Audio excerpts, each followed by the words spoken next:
I want to talk to you about August. August is now behind us, it's 13 days behind us. And it represents something very interesting to me as I've been having this idea for a very long time that the market can't go higher with everyone. And it has to behave in a way where it takes the least amount of people with it until the very end. And then it behaves in a way where it coax everyone to come on in. And I think August is a really example of how the market behaves in such a way to scare the maximum amount of people. So I want to jump over to some price charts and show you what I'm seeing and then talk about what you can do. So this first price chart just kind of looks weird, so I'm going to describe it to you.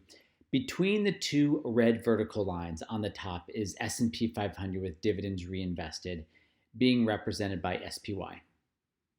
Now, all it did was go sideways for August.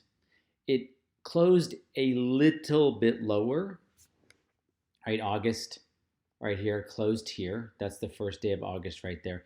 And it closed there, which was the last day. And visually, right there is about 295. Right here is about 292. So 3 points on I'm just going to call it a stock that's 295. So 1%-ish, maybe, something super teeny tiny. And you can see obviously the back and forth here. And those were about 4% corrections, 4% down, up, 4% down, up, not quite 4% down, and up. So certainly not the end of the world. I mean, 4% corrections are not a big deal.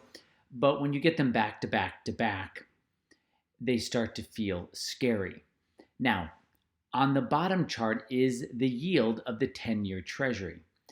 It went from 1.9% down to 1.5%. That's about a 24% fall. That's a gigantic fall. And when that yield falls on the lower part of the stock chart, that means people are rushing into bonds, which means they're really, really getting scared. So even though it's hard to tell, and I'm going to show you another price chart, but this above chart, which is the S&P, just did this little jiggly jaggly back and forth for 30 days. Nothing crazy, 4% drops. Okay, and then the market recovered, then it dropped, the market recovered, then it dropped. But down here you saw absolute panic going on. This is absolute panic on the bottom part of the chart. And this is my concern for people who are not trained, right? Who are not training their money, who are not training their brains to see and do what's best for them, right? Because they're caught up in words and news and emotions.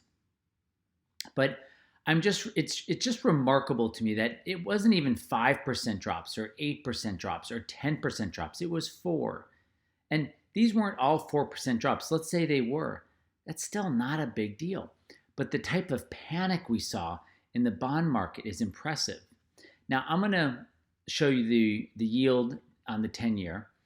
So this is a chart that's 5.5 years. So it's a lot wider. It's a much bigger range. But I still want to show you August 1st down to September, that drop. That's about a 23-24% drop. I can do it this way by showing you the same drop. This is a ginormous panic drop. Again, this is the yield of the 10-year U.S. Treasury that dropped from about 1.9% to about 1.45%. That's a gigantic fall. And visually, you can look at this and go, oh my gosh, absolutely just dropped off a cliff here. This is pretty spectacular. Now, this is a yield, so the opposite of this is the price of the 10-year going higher. Here's the price chart of the 10-year going higher, and you can see, again, I'm just showing you the price, that it did that jump. Now, you might say, RC, a 3% jump in bonds, not a big deal. But actually, I would completely disagree with you. Look at this. Already in September, the price is down 2%, right? That's in 12 calendar days, or by the time you get this, 13 calendar days. A 2% drop in a place that we've been taught is safe. A 2% drop is very expensive, especially if you consider it went up and it went down. And this is what concerns me about people over maybe the age of 60 who have been taught ideas and rules, and I call them business models from the 70s, and they've never been trained. They've never trained their brain or trained their money to do what's best. This is most likely a blow off, meaning the market's going to break higher. Now, here's the stock market itself. To me, look at this. To me, what I notice most is here's the same month, okay, that we saw panic in treasuries. And just you know, it wasn't just US treasuries, it was treasuries all over the world. And this is all the market did right there. Now, we zoomed in at the very beginning, but that's all we got.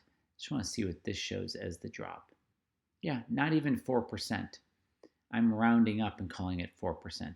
And we had the world is ending type of moment in the bond market. That wasn't that much volatility, but people are so strung out on cortisol, the stress hormone. They're so worried about their future. They don't know what to do because they've never been trained. What they've been taught stopped working a long time ago. But I'm just struck by, look at this. This isn't much, right? We're looking at this price chart that's 3.5 years in length, okay? And this was a incredible panic right here. That's not that much, meaning that's not a lot of movement in the stock market, right? I could see if the panic happened here, right? But the fact that the panic happened here tells me this is a hated stock market. People are hating the idea of any volatility. And to my sadness, what they do is they move into this volatility, right? They move into something where they think there's little volatility or there's safeness or I'll be safe. It's a bond, right? Because they've been taught that bonds are safe. And that's what's going to hurt them. And so as I reflect back on August and I look at this, just this little bit of movement, and it is a little bit of movement because I am showing you a 3.5 year price chart. And this is absolutely a perfect example of how people have been taught to panic by the big box advisor world. Just buy and hold. It all comes back. What? What a stupid thing to say.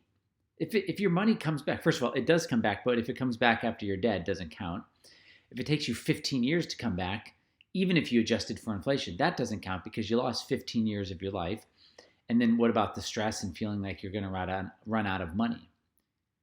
So, like, those are kind of dumb things for the big box advisor world to say.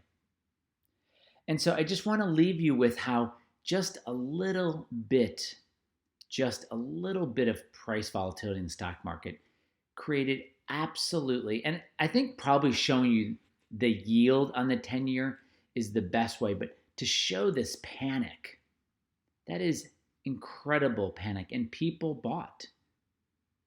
And this isn't even with a recession. This is just a little 3 or 4% drop 3 times in a month.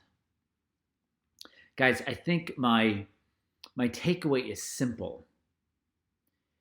Train your brain, train your money. I'm going to say volatility doesn't even feel that volatile.